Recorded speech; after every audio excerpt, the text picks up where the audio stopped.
Assalamualaikum warahmatullahi wabarakatuh. Waalaikumsalam warahmatullahi wabarakatuh. Alhamdulillahirabbil alamin wassalatu wassalamu ala asrofil anbiya wal mursalin walhamdulillahirabbil alamin. Nahdien nahdiyat dan pengikut Zen Muhsin Official dimanapun Anda berada, kembali bersama kami siang hari ini masih bersama guru kita Ustadz Zen Muhsin. Gimana sehatnya? Alhamdulillah sangat sehat. Ustadz Fali sehat ya? Sehat juga. Yang penting salam sehat, salam semangat. Karena kalau orang semangat tak sehat sia-sia. Oh gitu ya. Berarti saya dapat ilmu baru hari ini ya. Iya. Orang kaya pun kalau tidak sehat jadi uangnya sia-sia juga ya. Sia-sia juga. Baik. Satu-satu. Iya. Ya. Baik Nahdien Nahdiyat dan penggemar Ustadz Zen Muhsin Official dimanapun Anda berada, pada siang hari ini kita dalam acara ngobras, ngopi santai. Oh gitu ya. Kita ngopinya santai, tapi yang dibicarakan pada hari ini kayaknya berat, tetapi memang harus disampaikan walau dalam keadaan santai. Saya pikir ada hal yang lebih bermanfaat dari hidup kita itu, walaupun ya hidup itu kan santai-santai saja, jadi nggak usah terlalu ngotot tentang hidup, tetapi bagaimana kita lebih bermanfaat itu ya kita harus ngotot. Kalau Anda perlu tahu bahwa ini tidak datang dengan dengan ruang kosong, ini berdasarkan at-ta'ni minar rahman. Tayyib. Santai itu dari zat yang maha pengasih.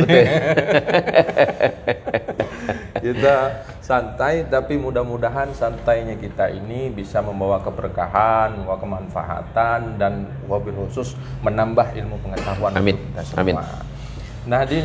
Nahdien Nahdiyat, penggemar Zen Muhsin Official dimanapun berada, jangan lupa share, like, and comment dalam acara ini. Pada kesempatan ini kita akan membicarakan hal-hal yang update hari ini, yaitu berkenaan dengan kemerdekaan atau apa yang terjadi di negara Palestina, kita, negara Palestina, yang di sana beberapa ada saudara kita yang perlu dukungan, perlu doa, dan lain sebagainya.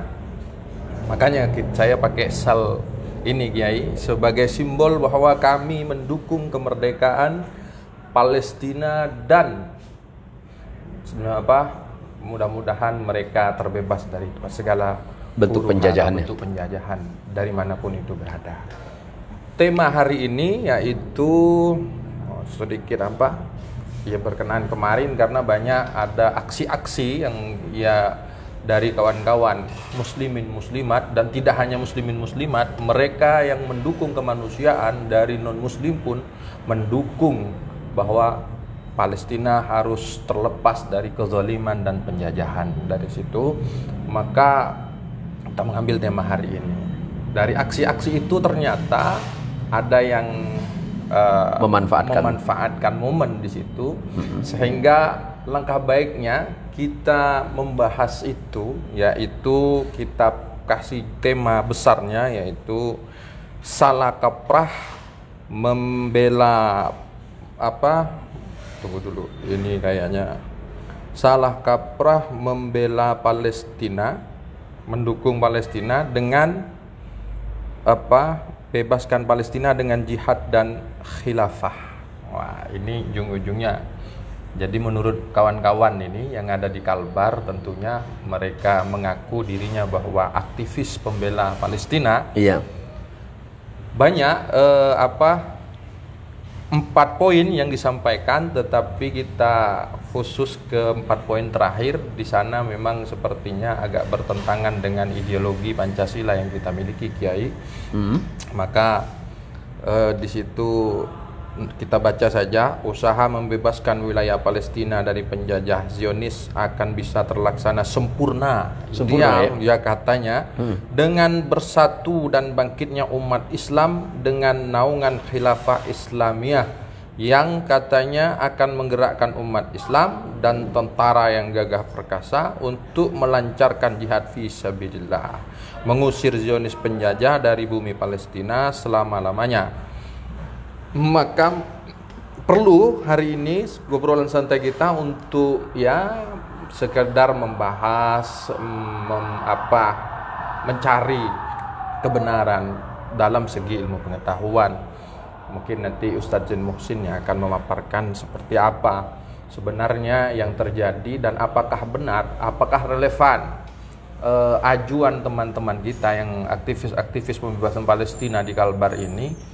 Tidak hanya di Kalbar ternyata Kiai, juga ini secara nasional juga serentak ada yang secara artikel mereka memberikan solusi bahwa ini tidak akan kemerdekaan Palestina tidak akan terjadi kalau khilafah Islamiyah tidak ditegakkan. Nah, begitu. Maka dari itu Pak Kiai, karena di sana itu perang antara Hamas dengan Israel, kami minta dulu pendapat panjenengan berkenaan seperti apa sih sebenarnya situasi yang ada di sana menurut panjenengan?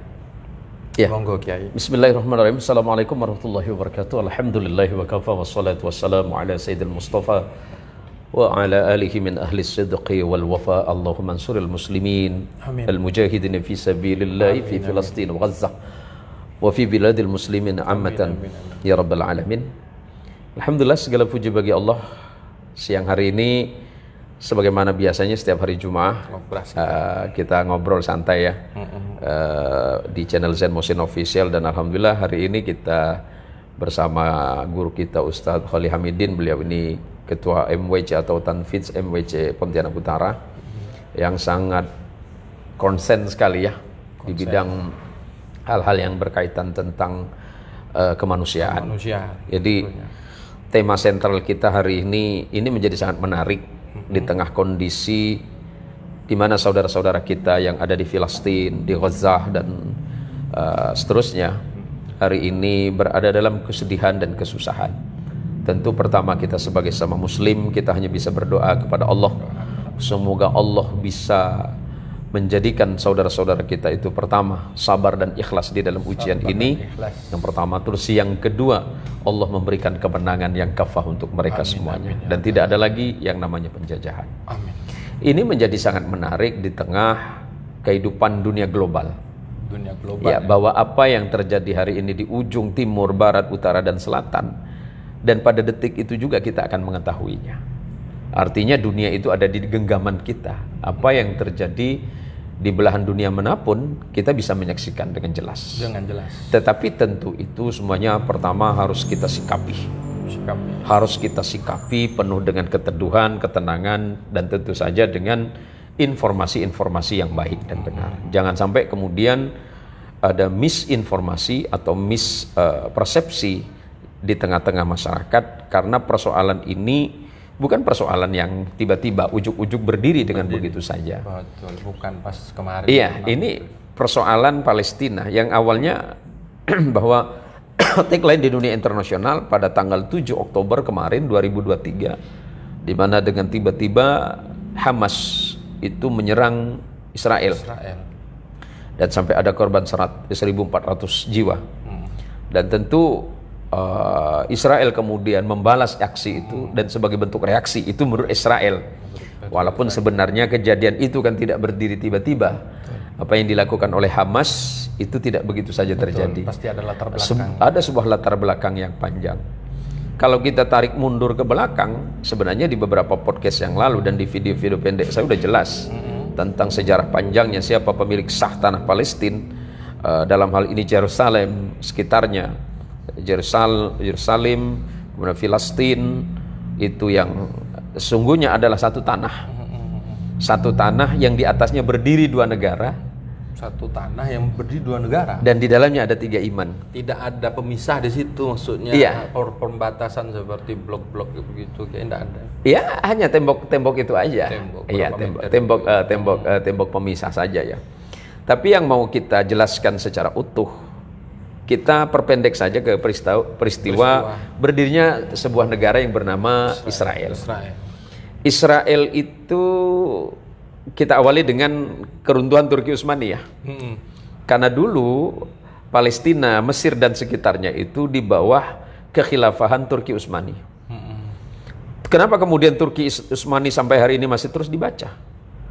Turki Utsmani adalah merupakan kekhilafahan Islam terbesar di dunia yang mampu menguasai sebagian Eropa, Asia dan Kaukasus sampai di Syarqul Awsat atau Timur Tengah. Itu bentangannya kurang lebih 5 juta kilometer yang dikuasai oleh Turki Utsmani. Dimulai dari menjelang akhir abad ke-12, tepatnya 1280 dan seterusnya, hingga nanti selesai pada abad ke-19, tepatnya tahun 1924. Kurang lebih 600 tahun Turki Utsmani itu menguasai dunia. Betul. 6 abad namanya. Iya. Kenapa kemudian Turki Utsmani itu menjadi runtuh? Ini biar jelas dulu latar belakang sejarahnya. Ada beberapa alasan yang kemudian dijelaskan oleh para pakar sejarah, pakar politik. Termasuklah saya juga senang untuk membaca dan mengamati serta menyaksikan peristiwa-peristiwa yang ada di dalamnya. Bahwa tahun 1924, tepatnya tanggal 3 bulan Maret, kemudian Turki Utsmani itu runtuh. Turki Utsmani itu runtuh, berarti kekuasaan mereka hampir di seluruh penjuru dunia ini selesai. Nah, terjadinya perang dunia juga menjadi bagian dari salah satu penyebab faktor. Nah, yang menjadi wilayah bagian dari Turki Utsmani ini kan Mesir dan sekitarnya termasuk Palestina. Betul. Palestina ini kemudian diambil alih oleh Inggris. Ya, diambil alih oleh Inggris. Pembagian wilayah. Ya, pembagian wilayah. Pembagian peta wilayah karena itu setelah perang. Kalau dalam Islam itu pembagian barang rampasan gitu. Iya, ada semacam ghanimahnya gitu ya. Ada semacam ghanimahnya gitu. Ini harta rampasan perangnya. Maka kemudian melalui deklarasi Balfour yang diawali oleh Zionisme internasional pada menjelang abad ke-19 di Basel, Swiss, itu kemudian terus-terusnya, kemudian tahun 48 atas mandat Inggris Raya berdirilah sebuah negara yang bernama Palestina, yang bernama Israel. Yang berdekatan dengan Palestina. Ya sebelahan, karena satu tanah. Dan itu sah. Ya. Itu dunia internasional mengatakan sah. Iya, karena itu mandat. Oh iya. Ya, karena kalah perang. Menang ya. Karena kan? menang. Kalau bicara dalam konteks perang itu kan sudah menang. Betul. Kalau bicara konteks perangnya dulu. Ya. Tetapi ini kemudian setelah diproklamasikan oleh David Ben Gurion, kalau di Indonesia karena proklamatornya Bung Karno, di sana itu ada namanya David Ben Gurion, yang kemudian setiap tahun mereka merayakan Yom Kippur sebagai hari pembebasan, hari kemerdekaan mereka. Nah, tahun 48 berdirinya sebuah negara ini, ya atau tidak, diterima atau tidak, sah atau tidak, itu menyisakan sebuah peristiwa yang panjang. Betul. Artinya, karena Israel sebagai sebuah negara dipaksakan karena konteks perang itu tadi, hampir beberapa negara di dunia menerima dan ada sebagian tidak menerima. Hal ini dilatari karena sebenarnya itu tadi, kalau ceritanya seorang pendiri Zionisme internasional itu yang menggagas berdirinya tentang sebuah negara Israel, karena memang Israel ini sebuah entitas yang memang aneh. Anehnya begini, Israel ini sebenarnya adalah kelompok manusia yang tidak punya tanah, tidak punya negara. Oh, betul. Ya. Mereka kan tidak punya tanah. Tidak punya negara. Ya. Lalu dikumpulkan. Karena memang asal mereka ini kan adalah masyarakat nomaden. Ya, kalau bicara ke belakangnya ya.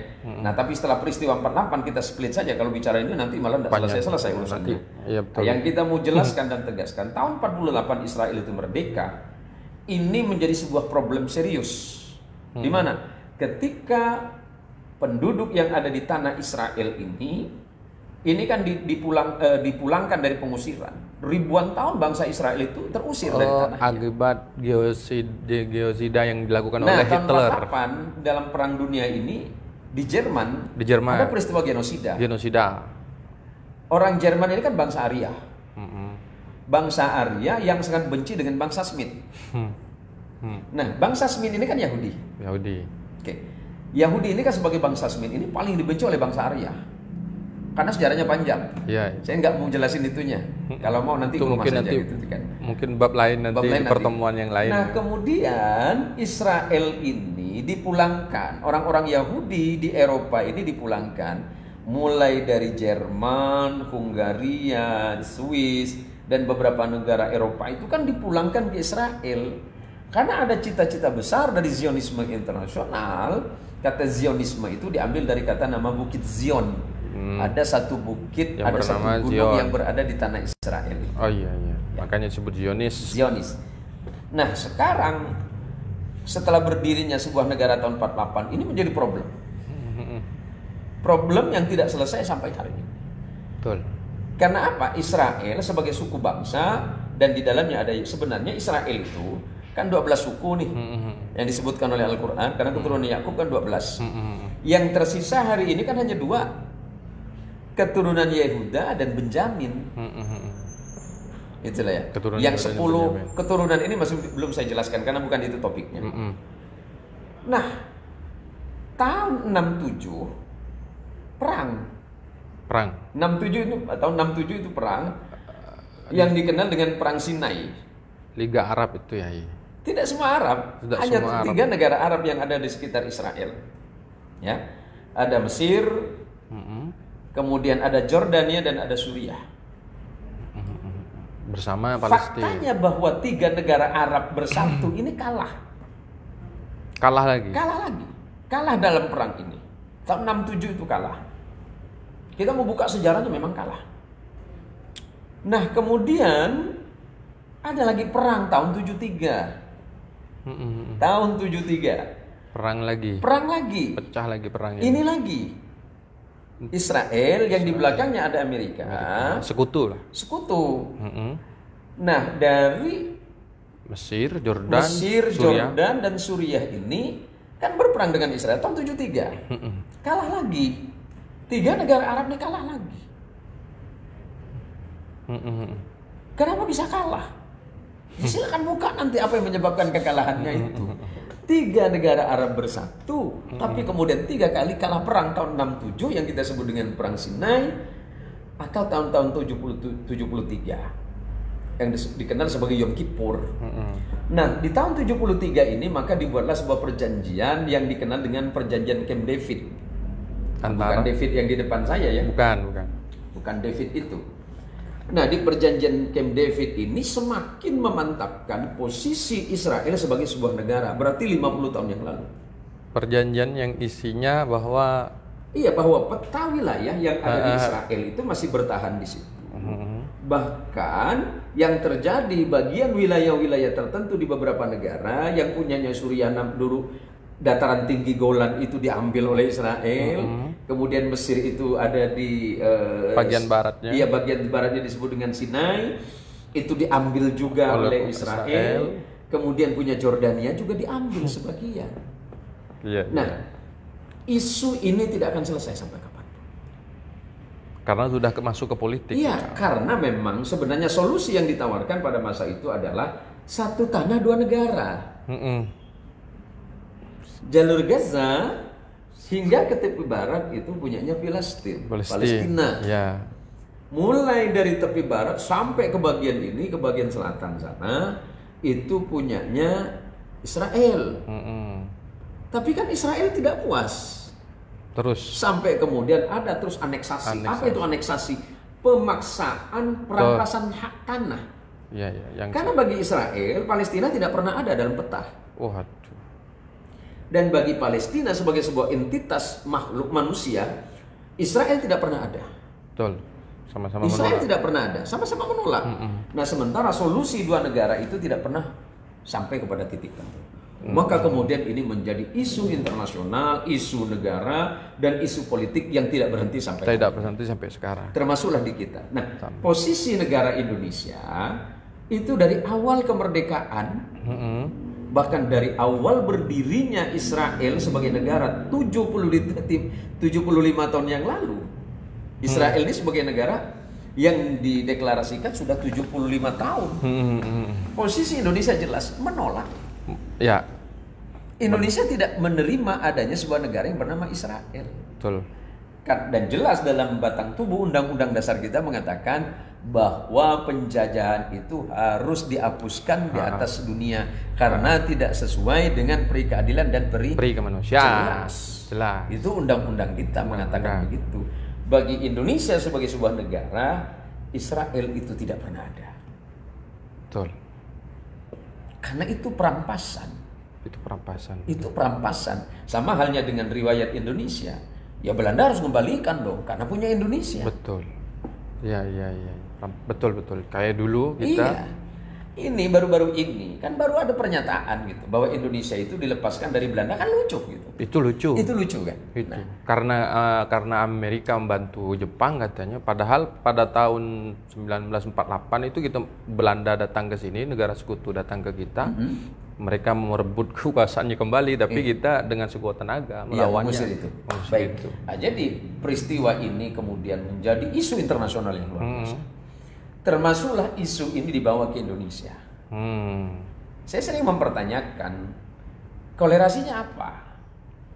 Isu dunia internasional kemudian dipaksakan masuk ke Indonesia. Indonesia itu sebagai sebuah negara jelas. Artinya Indonesia itu asasnya adalah Pancasila. Indonesia tidak menganut sistem khilafah. Kan begitu kira-kira. Betul. Nah, baik. Begini, sebelum lanjut Kiai, kita tadi hampir jenengan membahas dari pertanyaan kedua, tapi kita lihat dulu ada apa para penonton. Oh iya. Iya, ternyata ini kurang tahu. Masih hadir nyimak. Oh, ini istri saya nyimak saya kayaknya ini, bukan nyimak dukungan. Iya, baik. Tunggu ini Zain Muhsin Official kedua, karena para hadirin ini dua channel kita yang live streaming dari N Puntura dengan Zain Muhsin Official. Kalau dari Zain Muhsin Official, terima kasih telah mendukung dan sudah berapa yang menonton. Stay itu? Yang stay 266. Alhamdulillah. Masya Allah dari Zain Muhsin Official. Di sini ada Ujang Adente, assalamualaikum. Ini TGK ini apa artinya, Kiai? Tuan Guru Zain Muhsin, salam kenal dari dataran tinggi Gayo Aceh. Masya Allah, salam luar biasa. Aceh luar biasa. Adente. Salam kebaikan dan semoga Allah merahmati Anda dan seluruh masyarakat Aceh. Rayani Siregar, semoga Allah memberikan kemenangan kemerdekaan kepada saudara kita di Palestina. Amin. Bapak Ustadz Zain Muhsin sangat adem dalam penceramah. Sehat selalu Bapak Ustadz Zain. Semoga ke depan Bapak selalu mendapatkan yang terbaik maksudnya. Salam dari kami ujung Indonesia Timur, Ambon, Manise. Salam sehat selalu Bapak Ustadz Muhsin. Tuhan berkati Bapak selalu. Salam damai untuk Anda dan salam toleransi untuk seluruh Indonesia. Itu. Baik. Jadi boleh dilanjutkan. Ya, silakan. Jadi kita begini ya. Isu ini sekali lagi ini kamu jadi isu internasional. Kita berdiri sebagai sesama saudara Muslim, dan yang kedua sesama manusia. Ada sisi-sisi kemanusiaan yang harus kita bangkitkan, bahwa peristiwa yang terjadi di Palestina, terlepas dengan segala motif yang ada di dalamnya, itu harus kita lawan. Betul. Dengan cara apapun. Dan posisi Indonesia sudah jelas, bahkan Indonesia melalui Dewan di PBB itu sudah menginisiasi resolusi damai yang ternyata kemudian menguap begitu saja. Karena persoalan Palestina ini dan Israel ini adalah bukan persoalan biasa, tetapi ini merupakan isu internasional yang tidak bisa selesai dengan begitu mudahnya. Nah, sahabat-sahabat dan saudara-saudaraku di Indonesia, jadi ada dua hal. Pertama, kita sebagai Muslim, sebagai sesama orang beragama, tentu hanya berharap kepada Allah Subhanahu wa taala, Tuhan yang Maha Kuasa, agar persoalan yang ratusan tahun, bahkan kalau mau ditarik mundur itu peristiwa ribuan tahun, semuanya bisa diselesaikan.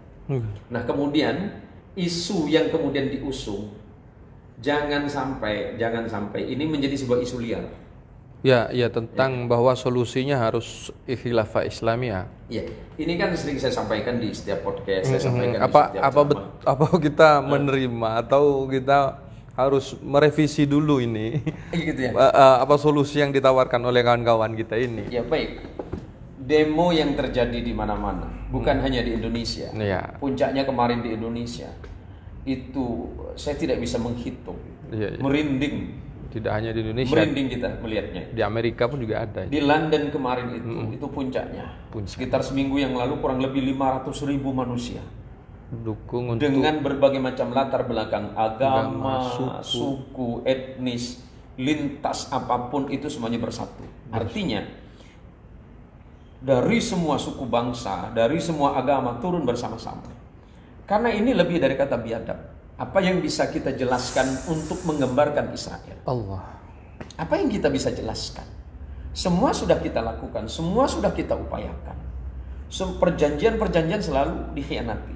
Kalau mau bicara itu, tarik mundurnya, bangsa Israel itu memang bangsa yang senang mengkhianati. Kalau hari ini kita dikhianati, manusia saudara kita di Palestina itu dikhianati, itu bukan hal aneh. Dulu yang Nabi Isa saja, Nabi Musa ya. Pertama sebenarnya bukan Nabi Musa Yang dikhianati. Baik, kita sejarah tentang iya, Israel cerita dulu ya. Ini Ini untuk penyegaran teman-teman yang sudah hadir kurang lebih 200, hampir 300 ini yang stay. Flashback ini. Ini flashbacknya. Kayaknya 1600 SM sebelum Masehi ini. Iya, iya. Ini lebih tepatnya mungkin sekitar 3000. 3000 ya. 3000 tahun atau 2500, 2600 sebelum Masehi. Yang disebut Israel itu kan Yakub. Islam menyebutnya Yakub dan saudara kita yang Kristiani menyebutnya Jacob. Baik, saya menghargai itu. Punya saudara Jacob ini punya anak 12. Punya anak 12. Nah, Yusuf bersaudara itu kan disebut Bani Israel karena anak keturunan Jacob.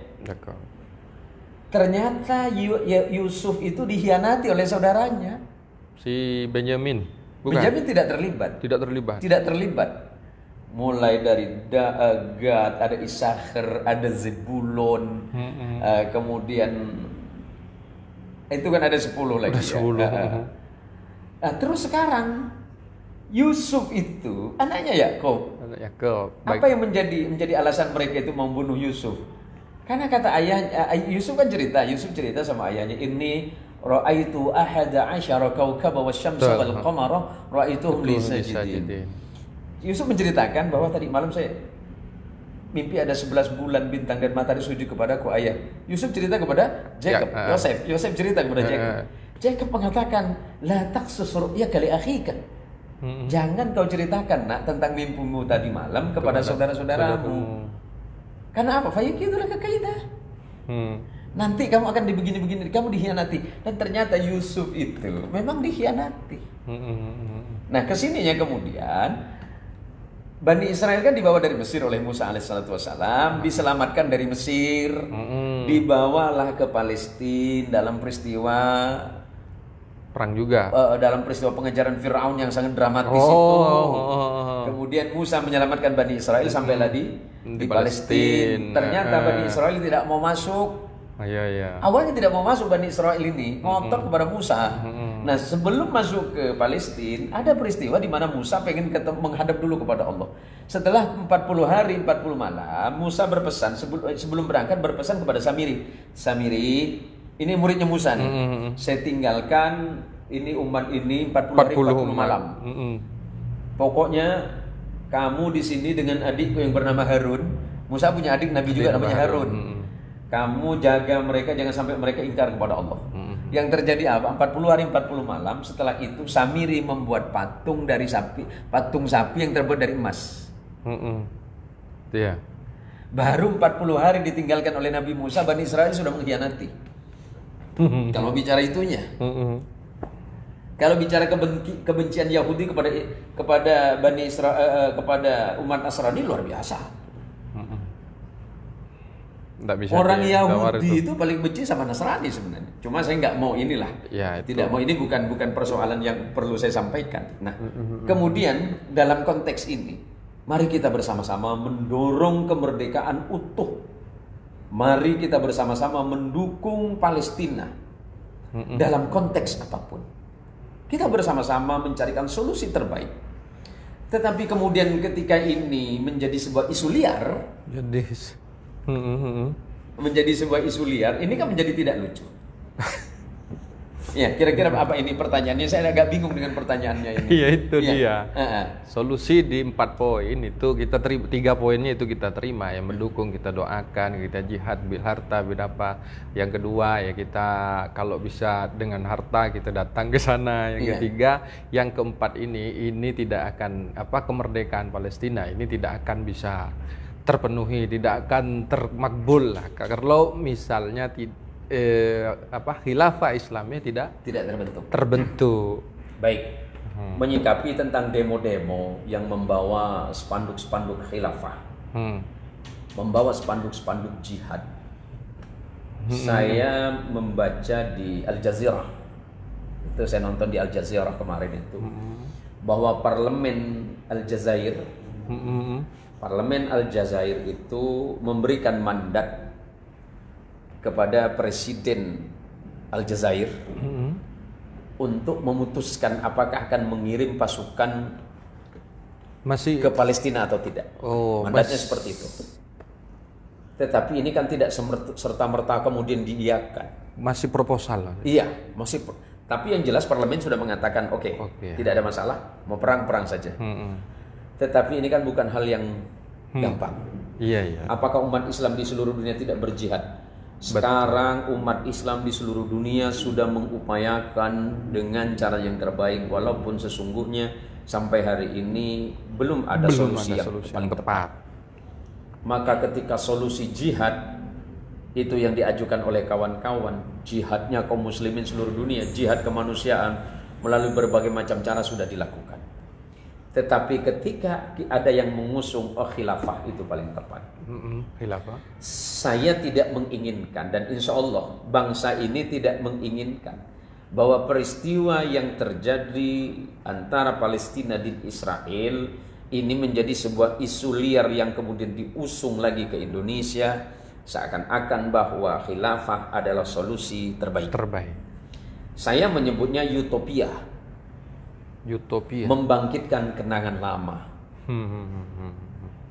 Ini ada sejarahnya juga ini. Iya, membangkitkan kenangan lama. Kita tadi cerita tentang Turki Utsmani yang jatuh pada bulan Maret tahun 24. Berarti Maret 24, berapa bulan lagi Turki Utsmani mengalami kehancuran 100 tahun. 100 tahun sudah. 100 tahun kehancuran Turki 100 tahun kehancuran Turki Utsmani. Dalam kata lain ini kemenangan bagi kaum sekutu terhadap Turki Utsmani. Iya, kaum sekutu terhadap Turki Utsmani. Tapi itulah perang. Iya. Perang mau dilatari dengan apapun, selalu timbul tenggelam. Iya. Selalu timbul tenggelam, ada pemenang dan ada yang kalah. Nah, apakah perang itu menjadi solusi? Kalau ini dipaksakan menjadi perang, maka akan menjadi perang semesta. Betul. Ini akan menjadi perang semesta. Perang dunia. Pilihan ya. Perang dunia kan tidak melibatkan seluruh negara. Oh iya betul. Perang semesta. Ini perang semesta. Ini kan berbahaya. Bahwa apa yang kita sebut sebagai perang dunia 1 dan kedua kan sudah selesai. Dan yang kan hanya beberapa negara Eropa dan Asia saja yang terlibat. Tetapi jika ini dipaksakan karena sudah terlalu sulit dan rumit untuk diuraikan, bisa dipastikan dalam konteks yang secara umum ini bisa memungkinkan untuk terjadinya perang semesta. Maka teman-teman yang selalu menggagas ide khilafah, apa yang terjadi kemarin? Jatuhnya Saddam Hussein, jatuhnya Hosni Mubarak, jatuhnya Muammar Gaddafi, dan kemudian apa yang terjadi di Suriah. Iya. Kemudian yang terjadi kan muncul gerombolan-gerombolan manusia yang membajak Islam. Menggunakan nama Islam. Menggunakan simbol-simbol keislaman. Mereka mendirikan apa yang disebut sebagai ISIS. Islamic States, Iraq and Syria. Mereka memaksakan diri dengan ide-idenya untuk mendirikan sebuah negara Islam yang berbasis di Irak dan Suriah. Kalau kita telah secara utuh bahwa apa sebenarnya yang diusung oleh kawan-kawan ini, kalau Gus Islah menyebutnya itu sebagai kerikil dalam sepatu, ya, isu khilafah yang selalu digaungkan, yang selalu disebut oleh Gus Islah sebagai kerikil dalam sepatu, kalau saya menyebutnya sebagai kutil ayam. Kenapa? Kutil ayam? Kan nggak bisa diapa-apain. Oh gitu. Mau dimakan, ini namanya ayam. Tetapi mau nggak dimakan namanya ayam, tapi dimakan namanya kutil. Artinya ini produk usang. Produk usang yang diusahakan untuk dibangkitkan kembali. Yang memang pada sejarahnya tidak pernah menghasilkan apa-apa. Loh, memang bukti validnya disebutkan bahwa khilafah Islamnya memang berdiri. Betul. Dan itu 30 masa kata Nabi. Bahwa kekhilafahan kata Nabi itu 30 tahun. Tsumma mulkan ba'dahu. Setelah itu kerajaan. Berarti yang dimaksud khilafah itu Sayyidina Abu Bakar, Sayyidina Umar, Sayyidina Utsman, Sayyidina Ali radhiyallahu anhu. 30 tahun. Sudah genap. Setelahnya al-muluk. Setelah itu al-muluk. Kerajaan. Nah, kerajaan. Bangkitnya kekhilafahan mulai dari Bani Umayyah, Abbasiyah, kemudian Abbasiyah, kemudian Turki Utsmani, kemudian Muawiyah kedua di Eropa, kemudian kekhilafahan di tempat-tempat lain, termasuklah yang terakhir itu Turki Utsmani yang menguasai hampir sepertiga dunia. Nah, kalau kita mau menarik benang merahnya ke belakang, apakah ada relevansinya isu yang ada di Palestina hari ini dengan bangkitnya khilafah? Saya katakan begini, fakta sejarah memang tidak bisa dipungkiri bahwa kekhilafahan Islam itu pernah ada, kesultanan Islam itu pernah ada, pernah berjaya. Tetapi apakah hari ini bisa dibangkitkan kembali? Seluruh dunia hari ini sudah menjadi nation states, sudah menjadi negara yang terpisah-pisah. Di Timur Tengah saja, di negara Arab yang berbangsa Arab, walaupun tidak semuanya berbangsa Arab, kita mau jelasin dulu. Negara Arab yang 22 ini bukan bangsa Arab semua. Hanya yang berbahasa Arab dan kemudian ada akulturasi budaya Arab. Ada 22 negara yang berbahasa dan berbangsa Arab. Di sana sudah ada Saudi, ada Yaman, ada Libanon, kemudian ada Filistin. Saya tidak menyebutnya Israel ya. Kemudian ada Mesir, ada Jordania dan seterusnya. Kalau bicara itu semua, kalau menyampaikan itu semua, negara-negara itu saja sudah tidak bisa bersatu. Kemungkinan bersatu sulit. Sangat sulit. Alasannya di mana? Pertama, akidah. Mazhab negara, apalagi mazhab. Belum mazhab lagi ya. Masih akidah. Belum lagi nanti bicara Iran. Iran pasti menolak. Iran pasti menolak karena Iran itu bukan Arab. Dia ada di Teluk Persia dan dia bukan bangsa Arab, dia Persia. Punya kesejarahan sendiri. Jadi kalau ini mau dipaksakan, jadi panjang lagi. Ini menjadi panjang ceritanya. Jadi akhirnya nanti kita ingin menyelesaikan satu solusi, memberikan satu solusi, malah solusinya ini perlu diberi solusi lagi. Ini kan sebuah cerita yang tidak akan selesai karena tak selesai, ini cerita yang berjilid-jilid. berjilid-jilid. Ini jilidnya nggak selesai. Jadi apakah kemudian ide pengusungan khilafah itu ada relevansinya dengan negara Indonesia? Saya pikir kalau Anda mengusung khilafah, yang namanya orang berpikir sah-sah saja. Mau mikir apapun di bangsa ini tidak dilarang. Karena Anda punya pikiran, Anda juga punya ide. Tetapi ketika Anda memaksakan ini menjadi sebuah khilafah, menjadi kewajiban yang mutlak. Ingat bahwa secara fikih, bahwa nasbul imam, bahwa mengangkat imam atau pemimpin itu fardu ain, dan itu wajib. Konsep yang diusung oleh bangsa Indonesia ini memang tidak secara jelas mengatakan sebagai negara Islam Indonesia. Tidak menyebutkan sebagai negara syariah. Tidak menjelaskan bangsa Indonesia ini sebagai Darul Islam. Tetapi ingat, Indonesia adalah Darul Aman. Darussalam. Indonesia ini negara yang penuh kedamaian. Indonesia ini penuh dengan keamanan. Konsep yang diambil oleh bangsa Indonesia ini oleh para ulama, oleh para kiai, para kaum cerdik pandai, para pemikir-pemikir agama dari semua agama, menyatukan sikap, meneguhkan keinginan bersama, memilih asas Pancasila sebagai fondasi dalam kehidupan berbangsa dan bernegara. Nah, terlepas dari persoalan keimanan, itu adalah konsepnya masing-masing setiap pribadi beragama. Karena Indonesia dengan nyata-nyata menjamin kebebasan beragama. Dan Indonesia walaupun tidak menegaskan dirinya sebagai negara khilafah, tetapi konsep-konsep kekhilafahan itu ada. konsep-konsep kekhilafan itu jelas di bangsa ini. Karena para ulama terdahulu itu punya ada gium, ada faedahnya bahwa al-ibrah bil musamma la bil ism, bahwa yang menjadi pegangan kita adalah sesuatu yang dinamai. Yang dinamai. Bukan nama. Betul. Kalau sesuatu yang dinamai. Yang dinamai. Kalau nama macam-macam, tapi isinya itu yang penting kan. Kita minum kopi yang tidak penting bagi gelas penting, tetapi yang lebih penting kan isi gelas. Isinya gelas. Isinya gelas. Isinya gelas itu apa? Isinya gelas apa? Nah, kan ada lucu-lucuan nih. Diajak ngopi tapi minum air putih. Yuk kita ngopi kan. Ya, ngopi. Tapi yang diminum air putih. Air putih malah ngeteh. Malah ngeteh gitu kan. Ya namanya orang ngopi minum kopi dong. Sama dengan konsep yang ada di Indonesia. Konsep dalam khilafah itu adalah al-adalah. Al-adalah, betul. Keadilan. Konsep keadilan itu dipegang oleh bangsa ini. Karena keadilan sosial bagi seluruh rakyat Indonesia.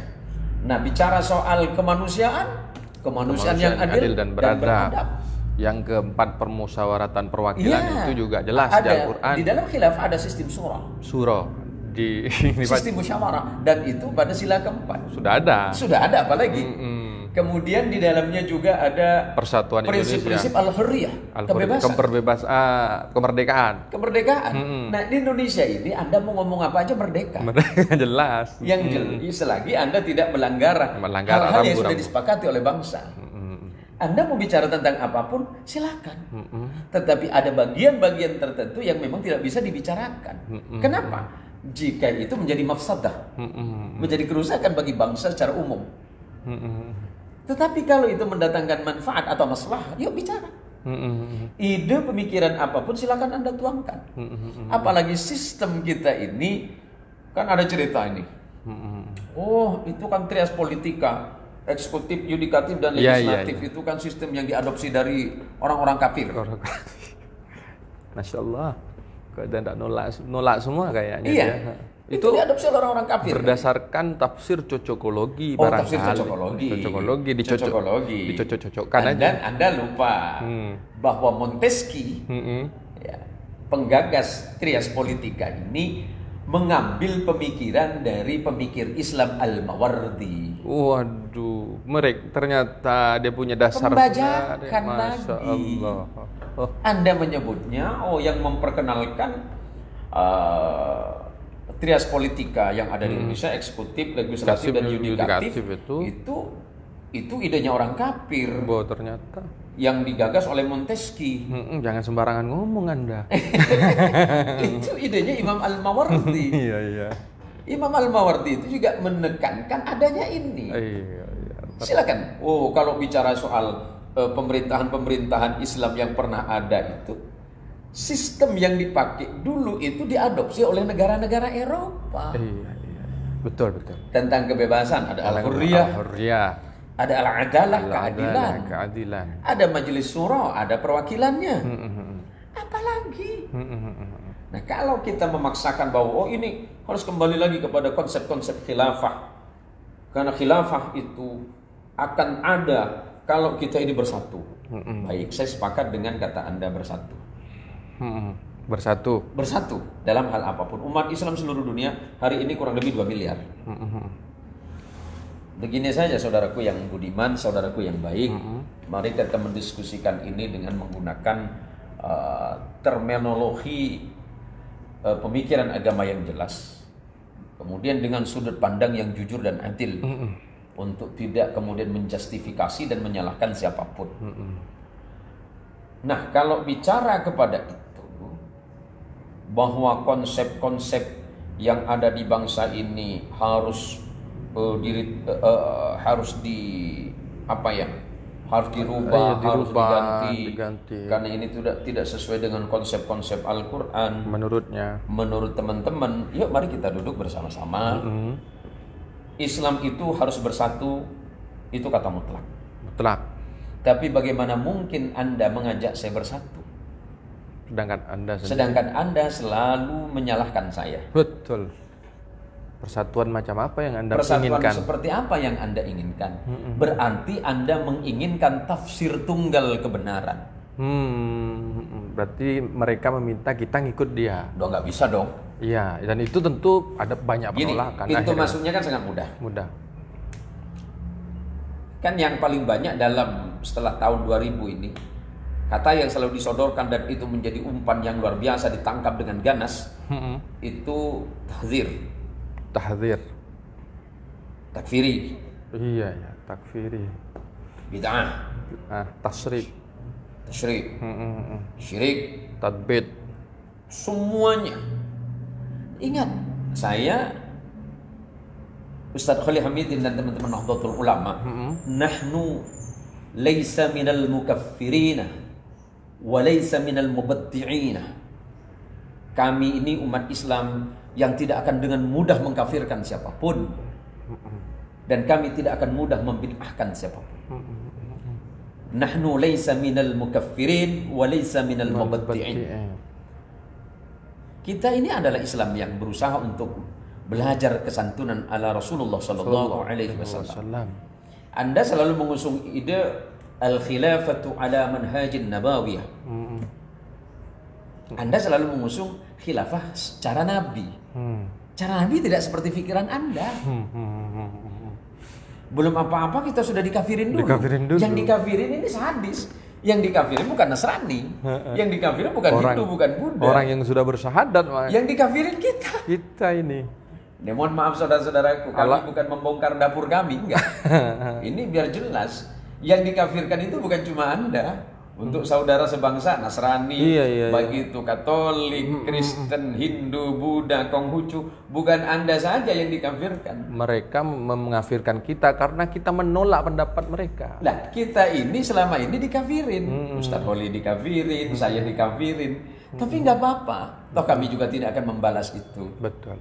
Kenapa mau membalas itu? Sebab itu larangan dari Nabi kita Muhammad sallallahu alaihi wasallam. Kalau sampai engkau mengkafirkan saudaramu dan itu tidak terbukti, kekafirannya tidak terbukti, maka tuduhan itu akan Allah kembalikan kepadamu. Baik. Balik tangan satu telunjuk ke arah orang, empat menunjuk ke kita. Jadi kan kalau orang menunjukkan begini, jadi satunya menunjuk ke orang, tapi empatnya menunjuk ke diri sendiri. Nah, sayangnya teman-teman yang berpikiran seperti itu tidak pernah menyadari bahwa kebangkitan Islam itu harus diawali dengan persatuan yang baik. Betul. Nah, sementara hari ini jangankan bicara khilafah dalam konteks negara, apalagi itu bicara soal konteks seluruh alam semesta. Konteks alam semesta. Bicara di antara kita saja, kita dengan gampang sudah saling tuding. Ustaz Holi gara-gara tahlilan saling curiga, mencurigai. Kita ini tidak mungkin bisa duduk bersama selagi kita tidak merendahkan hati kita masing-masing. Sebab kata Rasulullah sallallahu alaihi wasallam ketika Allah memerintahkan kepada beliau, wahfid janahaka lil mu'minin. Jaga sikapmu ya Muhammad kepada siapa? Orang-orang yang beriman. Ternyata sikap kita hari ini tidak dijaga. Sikap kita yang paling berbahaya adalah mentahdzir. Kemudian menyalahkan, mengkafirkan saudaranya yang muslim. Tapi itu kan menunjukkan siapa mereka sebenarnya Ustaz Oli. Dan nggak usah galau. Iya, nggak usah galau kita. Nggak usah galau. Jadi, sebab air yang mengucur dari galon. Terus. Air yang mengucur dari galon. Kalau memang isinya galon itu air yang keluar air. Tapi kalau isinya galonnya kopi, keluarnya kopi. Tapi galon itu kalau isinya kotoran, ya kotoran yang keluar. Iya. Saya menyampaikan pesan ini. Anda selama ini yang senang ngafirin orang, yang gampangnya dengan membid'ahkan saudaranya, memusyrikkan amaliyah teman-teman dan saudara seiman, apalagi ke orang lain juga kan, apalagi yang lain. Bedanya Anda dengan isi galon yang saya maksud apa? Kalau isinya sumpah serapah, berarti memang Anda seperti itu. Ya seperti itu. Untuk apa kita pikirkan Anda? Inilah kata Gus Dur gitu aja. Kita kok repot. Gitu aja gitu. Ini silakan diminum dulu. Iya sebentar ya, bismillah, mohon izin. Ini ada pertanyaan. Banyak mungkin komentar di sini. Tunggu, dari Sen Muhsin Official. Para hadirin kami ucapkan terima kasih yang telah masih menonton, yang setia, masih 266 pemirsa ini. Terima kasih atas telah masih menampilkan. Ya, dan pertanyaannya? Kalau Rini Puswanti, Assalamualaikum Ustadz dari Palembang. Waalaikumsalam. Assalamualaikum dari Bang Junaidi. Moderasi Kalbar, Ustadz Zen sangat memberikan pencerahan. Masya Allah, hanya itu sih sementara Pak Kiai hanya itu. Dan dari NU Pontura apakah masih ada? Iya, baik. Untuk sahabat-sahabatku, teman-temanku sekalian yang dirahmati Allah Subhanahu wa taala, bahwa isu kebangkitan khilafah itu hanya isu yang menumpang. Isu yang menumpang tentang keadaan yang ada di Filistin. Kemarin terjadinya perang Irak dan seterusnya, menumpang isu lagi. Kejadian di Suriah numpang isu lagi. Kejadian di Mesir numpang isu lagi. Ini sebenarnya produk gagal isu kebangkitan khilafah, produk-produk gagal yang diusung lagi ke Indonesia. Dan kemudian sebenarnya yang punya potensi untuk membangkitkan kembali isu-isu khilafah ini bukan Indonesia. Iya. Ada Turki Utsmani. Iya, jadi dari Turki. Dan Turkinya masih ada. Masih ada. Turkinya masih ada. Kesempatannya masih ada. Erdogannya masih mimpin. Masih mimpin, betul. Kalau nanya sama orang Turki juga bingung. Jadi mau diapakan? Yang memungkinkan Saudi sudah siap, semuanya siap. Tapi Saudi tidak mau. Karena bagi Saudi kerajaan itu lebih enak. Masih mamlakah. Al-Mamlakatus Saudiyah Al-Arabiyah lebih enak. Iran dipaksa nggak mau, apalagi mereka Syiah. Oh jelas nggak mau. Jadi mau dipaksakan ke negara kita ya, kan? Mau dipaksa gimana? Kemudian Suriah mau dipaksa gimana? Kata Bashar al-Assad, enak aja lu numpang-numpang di sini. Irak itu mau dibikin mau dibuat seperti apa? Pasca jatuhnya Saddam Hussein saja jadi Syiah semua. Kalau melihat isu ini ibaratkan kata orang kita itu melepai manuk ngaber itu, Kiai. Oh itu ya, berarti burung yang terbang sudah sudah dikasih bumbu ya. Membumbui burung yang masih terbang. Ya, melepai manuk ngaber. Ini bahasa internasional. Ini sulit ya. Iya, jadi sebagai bentuk penegasan dari obrolan kita ini. Ya langsung ini memang sih ada ini, Kiai. Iya, ada pertanyaan? Mengapa kita harus membenci orang yang berpikir liberal? Ini kayaknya di luar konteks ya. Ini dari Neng Ummi. Apa saja yang menjadikan Palestina istimewa, Ustaz? Mengapa kita harus ikut membelanya Palestina? Ini boleh dijawab. Saya dan kawan-kawan, kalau saya jangan dikategorikan sebagai sejarawan ya. Sebab saya masih belum sampai ke situ. Saya ini hanya sekedar menuturkan saja. Penutur ya. Saya hanya sebagai penutur sejarah. Saya mungkin secara pribadi itu sangat konsen kepada tarikh Islam, kemudian kepada tarikh al-khulafa sampai tarikh dunia. Itu mulai tahun 87. Menjelang tahun 88 memang konsentrasi saya itu pun jenengan sampai turun ke lapangan. Iya, saya menyaksikan langsung karena menjadi kewajiban bagi para sejarawan dan penutur sejarah itu untuk menyaksikan secara langsung, secara utuh. Kalau tidak menyaksikan secara utuh dan langsung tidak mungkin, namanya sia-sia gitu kan. Jadi menceritakan sesuatu yang tidak disaksikan. Masih bisa dibantah. Iya, masih bisa dibantah. Jadi kenapa Palestina itu yang oleh kita hari ini ada satu kawasan yang hanya berapa kilometer yang kita sebutnya sebagai Al-Quds, dan oleh bangsa Yahud disebut sebagai Eiliyah. Bahwa Al-Quds sejarah panjangnya begini, di situ ada Al-Aqsa. Nabi SAW pernah ditanya oleh sahabat, ya Rasulullah, masjid manakah di dunia ini pertama kali yang dibangun? Rasul sallallahu alaihi wasallam menjawab Masjidil Haram. Setelah itu 40 tahun berikutnya Al-Aqsa. Sejarah ini menjadi sangat penting untuk saya jelaskan. Tanah Yerusalem, Palestina dan sekitarnya ada Yerusalem, ada Palestina.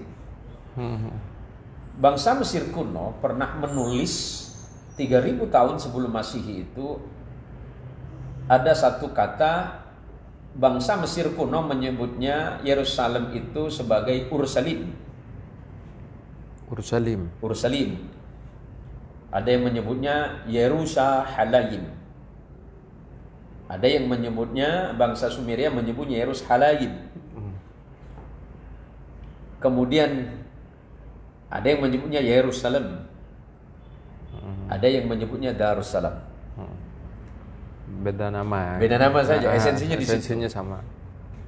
Kata Palestina itu 5000 tahun sebelum Masehi sudah ditulis oleh bangsa Mesir dengan tulisan Ba Lam Sin Nun.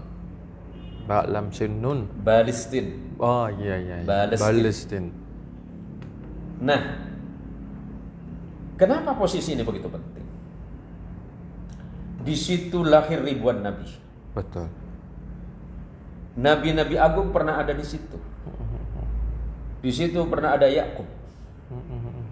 Ada Musa. Ada Harun. Ada Zakaria. Ada Yahya. Ada Isa. Dan nabi-nabi yang tidak disebut. Belum lagi nabi-nabi yang tidak dimaksud, tidak disebutkan. Di situ ada nabi yang pernah dibunuh oleh umatnya. Yang paling sadis itu ada namanya Jurjis atau Jarjis. Ada Nabi Daniel, ada Nabi Armia yang 100 tahun dibunuh kemudian dibangkitkan lagi oleh Allah Azza wa Jalla. Allah. Tapi sungguh pun begitu, bangsa Israel tidak mempercayai itu. 100 tahun wafat dibangkitkan, tidak percaya. Masih belum percaya ya. Kurang gimana Isa bin Maryam itu menyampaikan agama tauhid itu dengan penuh keindahan dan keteduhan. Tapi Isa malah dikhianati. Dan kemudian dibunuh, disalib. Walaupun konsepnya saya tidak mau menyebut berbeda. itu. Betul. Ini hanya perbedaan konsep iman semata. Tapi umat Islam tetap menghormati itu. Dan kemudian posisi yang kedua yang tidak kalah pentingnya, kenapa Al-Quds itu begitu penting bagi umat Islam? Rasul sallallahu alaihi wasallam dalam peristiwa Isra dan Mi'raj, setelah Isra dari Makkah menuju Al-Aqsa, Rasul sallallahu alaihi wasallam salat di sini. Dan Mi'rajnya dari tempat ini. Betul. Mi'rajnya dari Al-Aqsa. Nabi dari Makkah menuju Al-Aqsa menggunakan kendaraan buraq yang artinya itu secepat kilat. Ketika Nabi masuk ke Masjid Al-Aqsa, buraqnya ditambatkan di satu tempat yang hari ini dipakai oleh orang Yahudi sebagai tembok ratapan. Tuh, di sana. Kemudian setelah peristiwa perintah salat, umat Islam salat menghadap ke tempat ini, ke Al-Aqsa, 16 bulan lamanya. Itu yang berikut. Yang berikutnya, kenapa Al-Aqsa itu begitu penting? Al-Aqsa kata Rasul sallallahu alaihi wasallam keistimewaannya, kalau salat di Al-Haram 100.000 pahalanya. Masjidku, Masjidun Nabawi 10.000. Al-Aqsa sama dengan salat 1000 kali. 1000 kali. 1000 kali. Dalam hadis yang berbeda Nabi mengingatkan, kalaulah memang kalian tidak bisa datang, kirimlah infak kalian untuk menyalakan minyak lampu di Al-Aqsa. Masya Allah. Saking baiknya. Saking barakahnya tanah ini. Yang Allah sebutkan di dalam Al-Quranul Karim dalam surah Bani Israel ya. Iya. Ketika Allah menyebutkan Subhanalladzi asra bi 'abdihi lailan minal masjidil haram ilal masjidil aqsa alladzi barakna haulahu. Ya kami berkahi sekitar tanah ini tanah berkah. Sekitar tanah ini tanah berkah. Apakah semuanya? Enggak. Sekitarnya yang kita sebut sebagai Al-Aqsa Al-Syarif. Al-Aqsa Al-Syarif. Semua agama samawi, semua agama Abrahamik, Yahudi, Nasara, dan Islam menjadikan tempat ini sebagai tempat suci. Betul. Di situ pernah berdiri Haikal Sulaiman oleh orang Yahudi yang disucikan. Di situ sampai hari ini berdiri Masjid Al-Aqsa. Dan tidak jauh dari situ, menurut keyakinan orang-orang Nasrani, ada tempat suci, tempat lahirnya Isa bin Maryam. Yang Islam menyebutnya Isa Al-Masih, yang Anda menyebutnya sebagai Mesaya. Sang penyelamat. Sang penyelamat, dan di situ dibangun yang hari ini masih didatangi hampir setiap waktu oleh orang-orang Nasrani seluruh penjuru dunia, yang disebut dengan gereja makam suci. Dalam keadaan aman tentunya, Kiai. Iya, dalam keadaan aman. Nah, kalau bicara ini di radius sekian meter itu, Al-Aqsa, tembok ratapan, kemudian ini ya, mungkin di situ juga ada tempat kelahirnya Isa. Tempat suci ini selalu didatengin oleh 3 manusia. 3 manusia, Muslim, Yahudi, Nasara, yang penuh dengan kasih damai. Iya. Dan mereka bertemu setiap saat, dan tidak ada apa-apa. Tidak ada keributan. Yang mau datang ke Al-Aqsa masuk ke Al-Aqsa, yang mau datang ke tembok ratapan, yang mau datang ke gereja itu ya datang. Ya karena kalau manusia beriman hakikinya ya, kalau manusia sungguh beriman kepada Allah, tidak akan pernah ada kebencian. Tidak akan pernah ada kebencian atas dasar apapun. Perbedaan iman dan keyakinan tidak harus menyebabkan dirinya menjadi manusia pembenci. Jadi ketika ide-ide seperti ini, apa yang terjadi di Palestina kemudian menjadi isu yang diusung kembali ke tanah ini, saya pikir Anda terlalu mengada-ngada. Betul.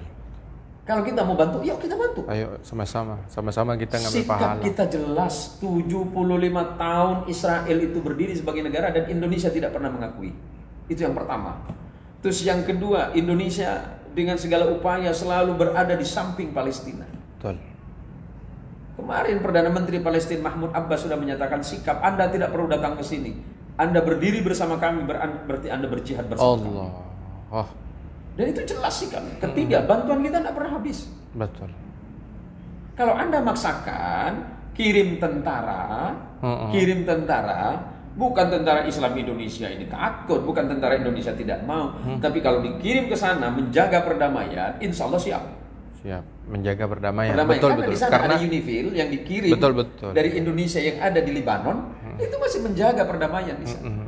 Karena kita jaga yang namanya sama-sama menjaga kehormatan manusia itu yang harus dihormati. Pertama imannya yang kita kedua jaga. Kemanusiaannya. Karena konsep yang digagas oleh Rasul Shallallahu Alaihi Wasallam dalam Islam itu adalah hablum minallah dan hablum minannas.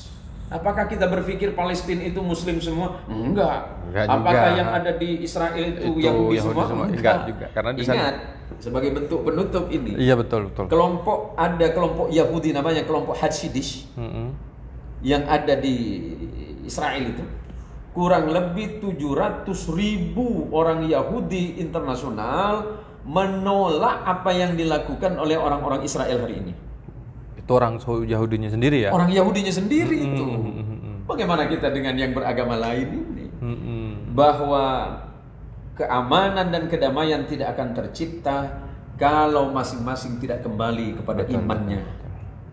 Yang Muslim kembalilah kepada iman kita, yang Nasrani monggo, yang Yahudi monggo. Bahkan ingat, di Israel juga bukan cuma orang-orang Kristen atau Nasrani Arab. Kristen Arab yang di Palestina banyak. Yang saya jelasin ya konteks sejarah ini dan kemanusiaan. Apa Anda berpikir bahwa orang Arab enggak banyak Kristen? Banyak numpuk. Kalau Anda jalan-jalan ke Mesir di Iskandaria hari ini kemudian disebut dengan Fustat, itu tempatnya. Di Irak itu namanya Erbil, hampir berapa ratus ribu manusia itu Kristen. Di Syria itu ada namanya Kos, Kristen Ortodoks Syria. Kalau Anda datang ke Mesir namanya Koptik atau Kiptiah. Kalau Anda datang ke Libanon namanya Maronis. Kalau Anda datang ke beberapa tempat termasuk di Ethiopia, di sana itu banyak orang-orang Arab Kristen. Jadi harus dibedakan suku dengan agama. Suku dengan agama harus dibedakan dong. Tidak pas dia Arab lalu dia Islam. Tidak bisa seperti itu Pak Kiai. Bahwa ini sekalian sejarah ya sebelum kita tutup nih. Iya lanjut nih Kiai. Waktu di Madinah sebelum Nabi datang ke Madinah, kan banyak orang-orang Nasrani itu, kelompok Aus dan Khazraj. Dan itu orang-orang Arab yang dulu datang dari Yaman. Nah, iya. Orang Kristen Arab yang masuk ke Yatrib. Iya, Srib. Namanya Aus dan Khazraj. Itu orang-orang Kristen. Dan Nabi pernah mengirimkan delegasinya ke Habasyah, ke Ethiopia. Itu di sana rajanya Kristen. Menyambut sahabat dan kaum muslimin dan dilindungi. Ya Allah. Allahumma sholli ala Muhammad. Allahumma sholli wa barik alaihi. Nabi kemudian mengirimkan surat kepada Raja Heraklius yang di Mesir, yang dikenal dengan Hercules. Bukan Hercules yang mitologi Yunani ya. Heraklius itu menerima dengan baik. Iya. Menerima kedatangan karena utusan. Dia apa? Dia Nasrani. Dia Nasrani yang baik.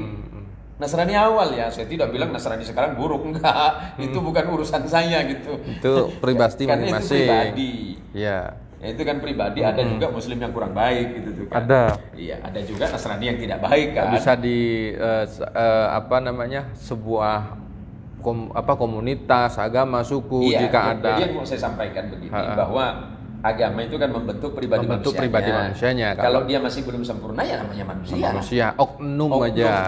Ada juga muslim yang kurang, ada juga Nasrani yang kurang, ada juga Hindu, Buddha dan maka saya katakan teror ini kan bicara soal jihad. Jihad yang ada hari ini malah teror.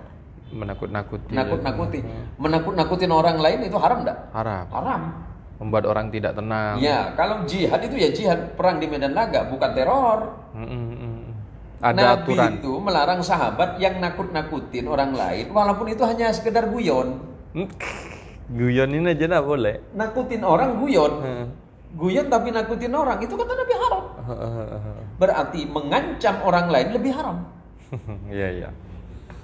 Jadi kalau jihad yang ada hari ini coba yang ada di Suriah, yang ada di ISIS kemarin itu kan malah teror. Maka kenapa saya katakan kemarin bahwa teroris tidak punya agama. Teroris tidak punya keyakinan. Betul. Dan teroris tidak punya negara. Dan itu udah disepakati oleh internasional. Iya. Jangan kita paksakan lagi bahwa Islam itu teroris. Itu kayaknya kita sendiri yang bawa. Karena kalau mereka itu kebetulan yang mati itu mohon maaf berjenggot seperti saya ini, yang mati teror dengan berjenggot kemudian bergamis itu kan hanya numpang saja. Numpang aja kan. Numpang baju. Sabah numpang atribut. Baik ya, ini kayaknya kita tidak bisa lanjutkan karena kita dibatasi oleh waktu. Mungkin nanti di tempat dan waktu kemudian hari kita bisa melanjutkan. Ini teman-teman sekalian, ini kita sudah masuk ke wilayah internasional. Kalau di perkuliahan ini namanya HI, hubungan internasional sudah ini kelas tinggi. Jadi dan memang dosennya itu tidak boleh magister. Tapi sudah harus doktor semua. Jadi ini kita dapat teori-teori baru yang disampaikan oleh beliau. Ya, sampean tinggal menyimak saja, nanti di googling aja apa maknanya. Apa maknanya gitu tuh kan. Jadi kesimpulan ya. Kepada kesimpulan. Tapi sebelum kesimpulan, ini ada Bang Fauzi nyimak, pemerintah harus mengamankan, menindak tegas terhadap oknum yang membawa isu khilafah di Indonesia pada momentum apapun. Wah, ini mantap sekali. Nah, sebagai pesan akhir, terima kasih Bang Haji Fauzi.